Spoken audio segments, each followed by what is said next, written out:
खून सिर्फ एक मूविंग लिक्विड नहीं होता, खून एक लाइफ सपोर्ट सिस्टम होता है, एक मैकेनिज्म होता है, एक तरीके का मटेरियल होता है जो हमारी लाइफ को सपोर्ट करता है। देखो वैसे तो ब्लड में बहुत सारी चीज़ पाई जाती हैं, बट मेनली 4 चीज़ें ही ब्लड में पाई जाती हैं। सबसे पहला आरबीसी, दूसरा डब्ल्यूबीसी, तीसरा प्लेटलेट्स और चौथा प्लाज्मा। देखो अगर मैं बात करूं आरबीसी की, तो आरबीसी का मेनली जो काम बॉडी में है वो है लंग्स से पूरी बॉडी में ऑक्सीजन ले जाना। लंग्स से जब पूरी बॉडी में ऑक्सीजन सर्कुलेट होती है वो आरबीसी के थ्रू ही होती है।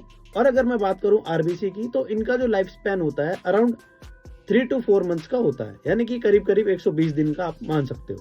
फिर सेकंड पार्ट आता है डब्ल्यूबीसी का। डब्ल्यूबीसी यानी व्हाइट ब्लड सेल्स।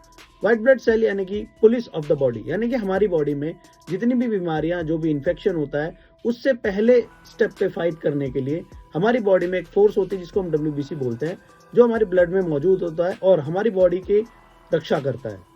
फिर बारी आती है प्लेटलेट्स की। देखो प्लेटलेट्स का मेन काम जो है, जब भी आपकी बॉडी में कभी चोट लगती है, कभी कोई फुंसी होती है, कोई घाव होता है, तो वहां पर जब ब्लीडिंग शुरू होती है तो प्लेटलेट्स का मेन काम होता है आपकी बॉडी में क्लॉटिंग करना, यानी कि उस घाव के, उस खून के बहाव को रोकने के लिए, उस चोट जो लगी है आपके शरीर में, वहां से जो खून स्रावित हो रहा है, खून जो बह रहा है, उस ब्लीडिंग को रोकने के लिए ब्लड मैकेनिज्म के थ्रू, डब्ल्यूबीसी के थ्रू और बाकी सारे मैकेनिज्म्स के साथ मिलकर प्लेटलेट्स क्या करते हैं? प्लेटलेट्स करते हैं क्लॉटिंग।